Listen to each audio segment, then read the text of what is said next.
Yun oh, mga kaisda. So, mag-a-update lang muna tayo ngayon sa ating munting palaisdaan.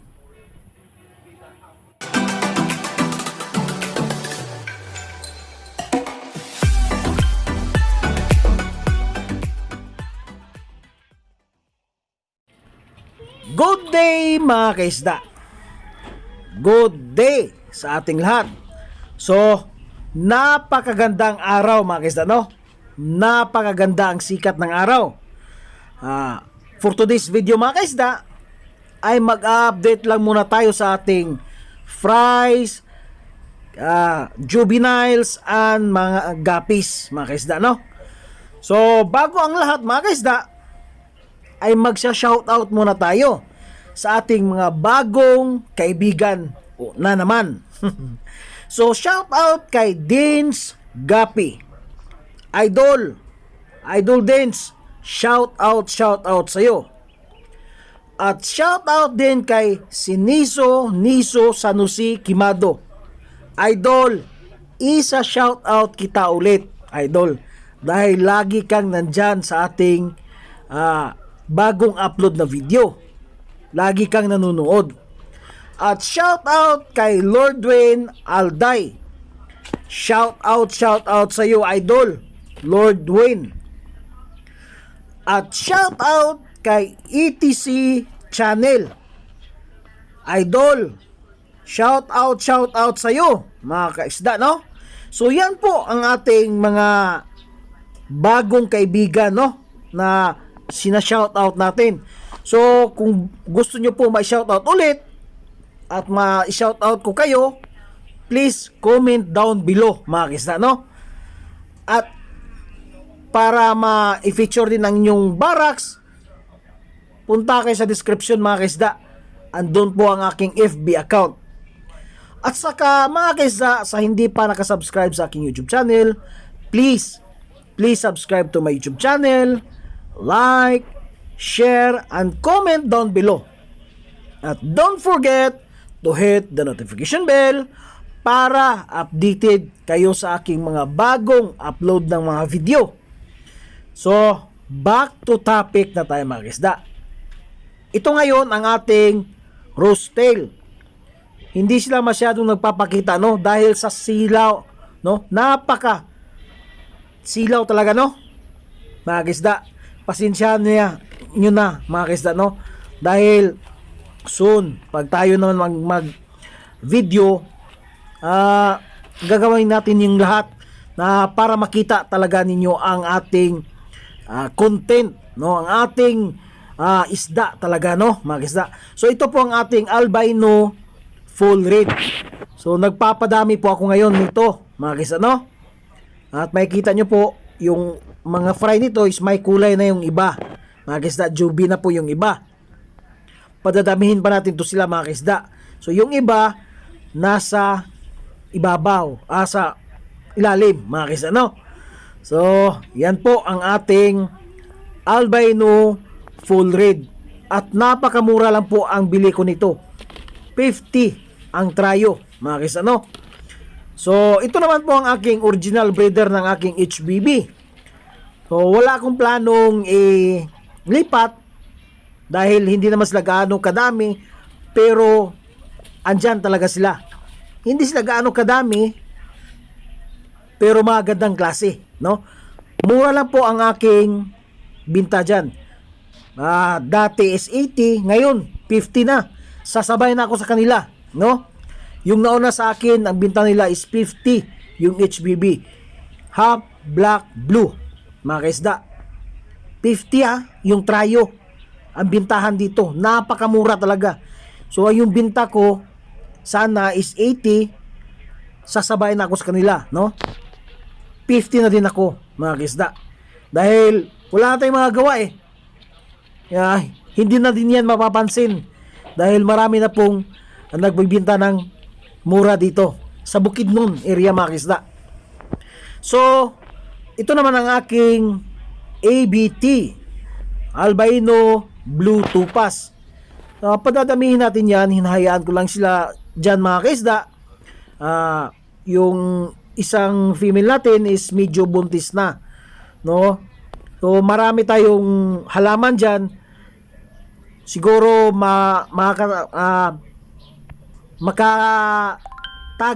makakatago na din yung ating fry, mga kaisa, no? Para hindi sila makain. Dahil ito pong ABT natin, mga kaisa, is napaka-agresibo talaga. Sa totoo lang, napaka-agresibo. Ang dami na pong na-drop, pero ang natira, isa, tatlo, ang pinakamarami, tatlo lang ata, mga kaisa. So itong fry na to, mga kaisa, is meron kaming nakuhang isang female na nag-drop dyan sa EBT.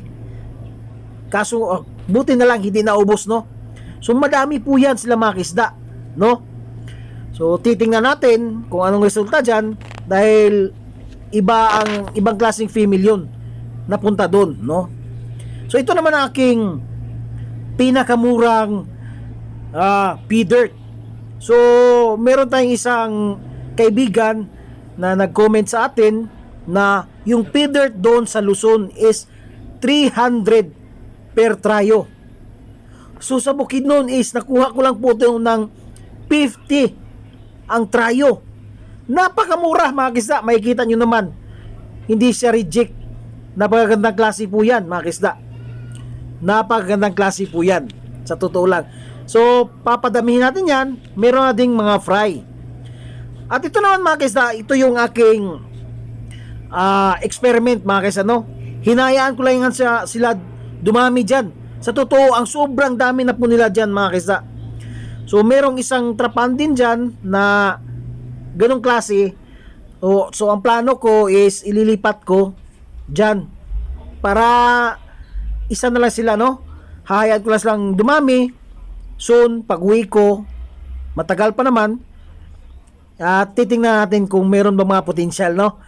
At yun ang ating i-inbreed or padadamihin, mga kisda, no? Yan po ang aking outcross na nagiging inbreed. So padadamihin natin yan, mga kisda. Ito naman po ang aking red lace, metal red lace, mga kisda. Napakadami na po sila, mga kisda, no?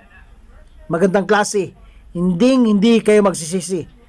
So ang bintahan dito is, binta ko sana is 150. Meron na pong nagbinta na 100, mga kaisda. 100 per trayo. So luging-lugi na tayo dyan. Kaya wala tayong magagawa, sabayan na lang din natin. 100 ang trayo ng aking metal red lace. Magandang klase po yan, hindi kayo magsisisi pag kayo'y nakabili. Ito naman ang kasunod ay ang ating metal black lace. So ang metal black lace natin is dalawang klase. Ang male, merong transparent at isang original na metal black lace male. So yung mga metal black lace natin na transparent na male, alam na yung ginagawa natin, nililipat natin yan. Pero sa ngayon, yung iba is andyan pa, hindi po nailipat. Magandang klase po yan, 100 per trayo ang ating metal black lace. Ang kasunod naman po ay ang ating metal Waikisi, mga kaisda. So magandang klase din yan, mga kaisda. Ang bintahan ko sana niyan is 200. Pero wala tayong magawa. Meron na pong nagbibinta ng mura. So sabay na din yan, 100 per trayo. High dorsal po yung ating metal Waikisi, mga kisda. High dorsal, magandang klase po yan. So meron tayong all male sa ating metal Waikisi at meron din tayong all male sa ating metal red lace, mga kisda. Yan po, magandang klase po ang ating metal Waikisi. 100 pesos lang po per trayo. So ito yung sinabi ko, mga kaisda, no? Na isang klase ng aking experiment. Ipagsama natin niya sila para magiging isa yung lagayan. Sayang kasi yung iba eh. Kasi ang plano ko sa roastel ko ay ililipat ko. Iiwan ko lang yung mga fry doon dahil yung fry ng roastel is andun no? Iwan ko lang yung fry, lilipat ko na ang lagayan yung roast tail para makikita talaga yung ganda ng roast tail natin. Magandang klase po yung roast tail natin. At nakuha lang natin sa murang halaga mga kisda. Kung gusto nyong bumili, kung nagsisimula kayo ng gapi, magagapi kayo, nagsisimula pa lang kayo, bumili kayo sa Bukidnon area. Napakamura lang po ang gapis sa amin mga kisda, sa totoo lang, no? Siguro yung mga ibang gapi keepers din, nagsiship na siguro sila sa ibang lugar, no? Hindi ko din alam sa grupo namin, sa page namin. Siguro meron na ding shipping ng ibang lugar. Siguro meron na din sa Luzon dahil meron din akong nag-PM sa akin na gusto siyang bumili ng aking HBB kaso doon sa Luzon siya, no? So hindi tayo muna sa shipping kasi andito pa tayo sa malayong lugar, no? So sabi niya, doon siya sa Davao lagi bumibili ng mga gapis. Pero i-try nyo dyan dito sa Bukidnon. Napakamurang klaseng gapi, magandang klase. Hindi kayo magsisisi mga kaisda. Yan ang masasabi ko sa inyo. Napakamura lang po ang gapis dito sa Bukidnon mga kaisda. So ito po ang aking pinakaunang experiment. So hinayaan ko lang yan na dumami sila mga kaisda, no? Hinayaan ko lang kasi meron namang siguro 2 weeks ago merong bumili dyan sa amin. So binintahan ko ng mga ganun, no? Yung half-half half-half strain, half-half na tawag natin, no? So yung iba ay tatawagan natin na hybrid strain, no? Pero yung mga pure strain natin hindi ko bininta kasi sabi niya 100 lang. So binigyan ko ng madami mga kaisda. Binigyan ko. Siguro sobra 20 yun. 20 yung binigay ko mga kaisda, no? So tuwang-tuwa siya. Pero half-half lang po yun yung strain nun, no? Kasi hybrid nga eh. Choppy na kumbaga. So okay lang yun, no? Beginners eh. Pero pag gusto niyang mga pure strain, walang problema sa akin. Dahil kaibigan lang din namin yun eh, mga kisda. So yan po. Yan po ang laman dyan is fry, mga kisda. So ito naman ating metal blacklist ulit. No, siguro next video mga kisda, isama natin yung metal, lahat ng metal Waikisi, Ridleys, no? Ganun. Pero hindi natin pagsama yung yung pula, no? Dahil pag tumalon yung isa, yari na, no? Mga ganun. So segregate natin. Pula, yellow, black, mga ganun mga kisda, no? Yan, para pag tumalon yung isa, malalaman natin kasi sa kulay, di ba mga kisda? Ganun na lang diskarte. Soon mga kisda, no? Kasi yan ang plano ko. Pag hindi na po sila busy, yung father-in-law ko, pag hindi na busy, yun sasabihin ko sa kanya, saka yung anak ko, no? Para matulungan. At ito naman aking isang Yellow King Cobra, metal yan, no? Yan po, mix po yan, merong female, merong male, at maraming fry, mga kisda. Dito po ang aking original na, itong trapan na to, dito po ang aking original na breeder. So ang breeder ko dyan sana is trio lang. Pero dumami sila eh, hinayaan ko na lang mga kisda, no? Wala nang tayong magawa. Nagpapadami tayo ng gapis, di ba? Yan po. At meron din akong all males na metal Waikisi mga kisda. Papakita natin yan maya mga kisda, no? So, parang ito na to, no? Ito na mga kisda, oh. All males metal Waikisi. Yan po. Parang nag-grooming na siya eh, no? Parang grooming style na siya mga kisda, no? Kasi hindi pa yan nakatikim ni isa, mga kisda. Yan po mga kisda, magandang klase po yan. Makikita nyo naman, no? Makikita nyo naman. Ang gandang klase po yan. Hindi kayo magsisisi. Sa 100 pesos nyo, meron na kayong tryo. At meron na kayong freebies. Yan ang masasabi ko sa inyo. Yan mga kisda, no? So yan po ang ating update sa ating mga metal. So ito naman sa kabila ang metal red lace ko mga kisda. All male din yan. So madami din yan mga kaisda, yung hindi lang nagpapakita yung iba, medyo shy. So medyo sila mahiyain, no? Madami din yan. Mga male, lahat na mga metal red lace. Magandang klase yan. Makikita nyo naman, mga kaisda, no? Magandang klase yan po. Dahil nabili po natin ang breeder nito sa magaling at ayos na taong yun, no? Mga potential po yung mga gapis niya. At ito naman po ang ating yellow lace top sword.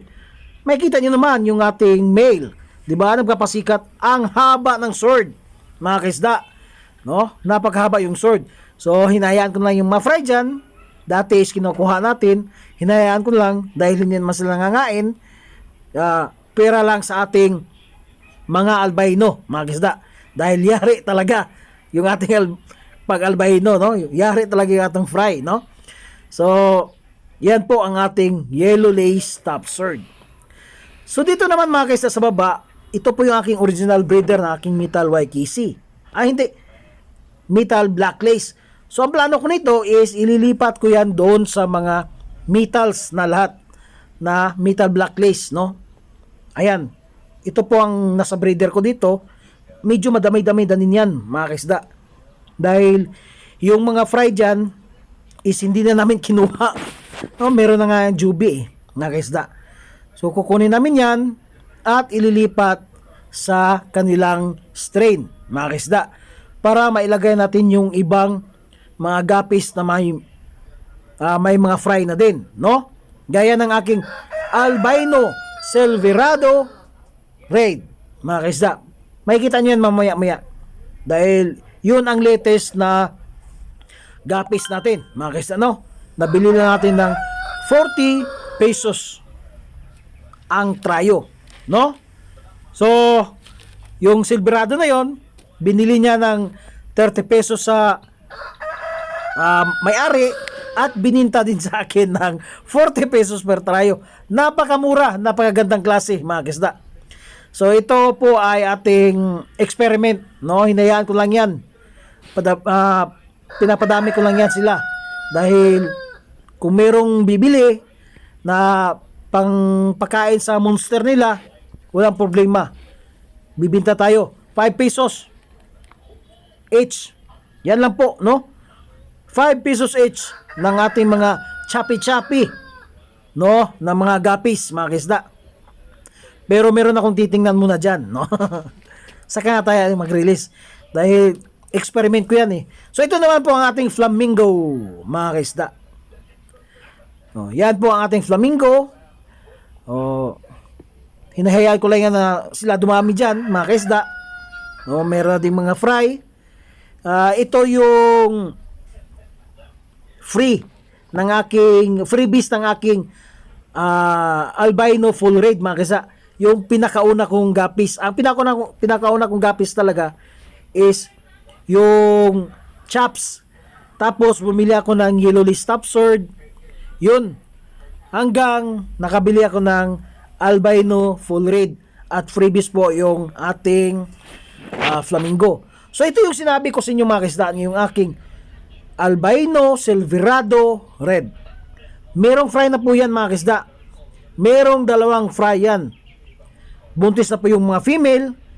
Ang kaya tatakutan ko lang is maubos yung fry natin, no?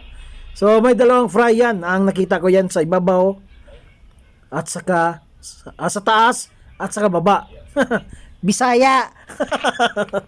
Di ba? Yan po ang ating albino silverado red. So ito naman ang ating yellow pingo, mga kaisda. So nakakatuwa isipin, no? Dahil meron na pong maraming fry. Hinahayaan ko lang yan na dumami sila. So yung una is lumalaki na. Malapit na po silang maging jubi. So meron na ding bago. Ang halos female natin dyan is buntis, mga kaisda. Yan po ang ating yellow pingo. Bili ko niyan, ang unang binta niyan is 150 ang trayo. So nakuha ko ng 100 per trayo, mga kaisda. Pero yung may-ari nito nagbenta na naman ng 70 per trayo. Wala tayong magagawa. 'Di ba? Kawawa tayo. Dahil beginners tayo eh. Sila yung nauna. Kaya gano'n na lang. Sabay-sabay na lang tayo mga kisda. 'Di ba? So ito po ang ating bagong fry sa ating yellow Mica Reef. Yan. Yan. Meron na pong fry ang ating yellow Mica Reef. Merong bagong drop. At tryo lang po ang ating yellow Mica Reef mga kaisda. So ito naman po ang fry ng ating yellow lace top sword. So ililipat ko yan.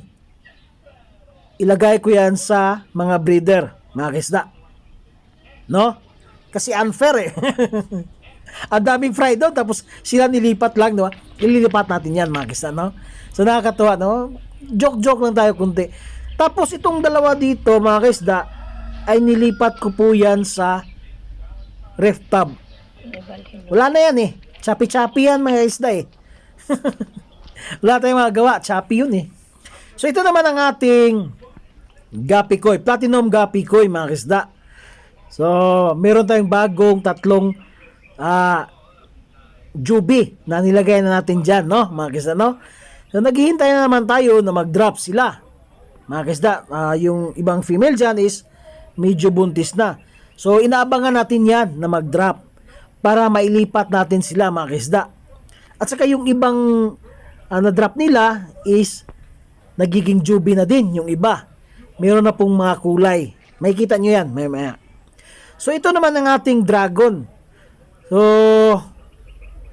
medyo hindi pa buntis yung ating dragon. Sayang nga lang, yung marami pa sana yung panaman sana yung fry nila nalaglag sa ating ref tub. Sana makuha natin yun. Pero hindi ko alam dahil merong kagaya ng buntot ng ating female dyan sa baba. Marami.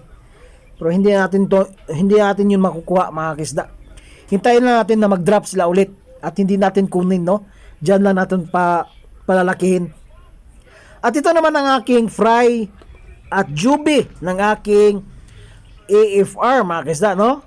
Andyan, nagpapasikat yung ating isang male na AFR. So, meron na ding mga kulay yung ating mga female mga kisda, no?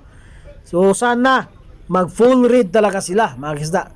So, ito yung isa sa aking experiment, no?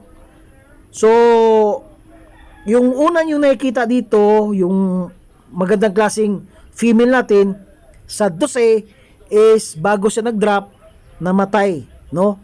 Namatay na siya. So, nalipat natin yung pang-tatlong drop, mga kaisda. Nalipat natin. Titingnan natin yun kung meron bang magandang makukuha natin. So, dito po, marami po yung fry dyan, mga kaisda. Yan po ang third batch na drop noon bago namatay yung female. So, kumuha tayo ng bagong female din sa second batch mga kaisda. At in-inbred ko ulit sa male. Sana gumana. 'Di ba? Sa totoo lang mga kaisda, napakahirap po mag-outcross sa totoo lang, no? So, saglit mamaya lang ha. So, ito naman ang ating Gapi Koi mga kaisda, no? Yan po, meron na pong mga kulay, no? May jubi na po. Oh, back sa outcross. Back to topic tayo sa outcross. Napakahirap po mag-outcross sa totoo lang. Huwag kayo basta-basta mag-outcross ng outcross lang.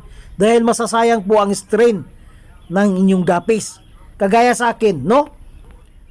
Ang hirap talaga, sa totoo lang, ang napakahirap po mag-outcross mga kaisda. Yan, yung mga gapis na yan, nakikita nyo? Outcross yan ng galing mga kaisda. Outcross po yan. So, choppy siya. Kung merong bibili, dyan kami kukuha. No? Yung mga beginners lang.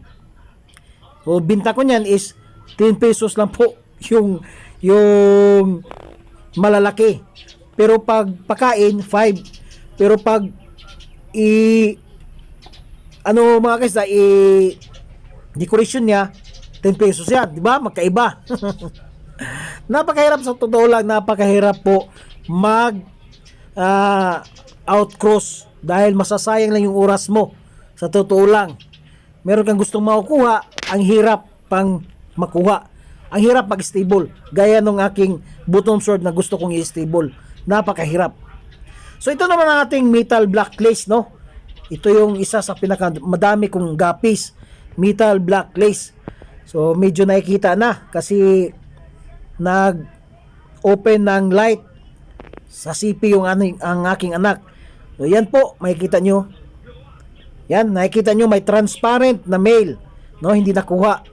Makikita nyo yan. Yan po ang original natin na mail, no? Di ba? Yung transparent is yung fins lang po niya ang may kulay, tapos transparent na pa yung buntot niya, mga kisda.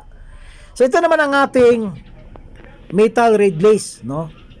Yan, madami din sila. So pinapadami ko pa din yan. 100 lang po ang trayo, mga kaisda, no? Hindi kayo magsisisi at napakagandang klase. So mga kaisda, yan lang po ang ating update sa ating munting palaisdaan. Soon mga kaisda, bagong sit up natin yan para malalaman natin yan lahat, no? Hindi tayo magluluding kung ano ba tong pangalan na to, mga kaisda, no? So ako'y magpapasalamat sa inyo sa hindi pa nakapag-subscribe sa aking YouTube channel. Please subscribe to my YouTube channel, mga kaisda. At ako'y magbababay na. Happy farming. Bye-bye!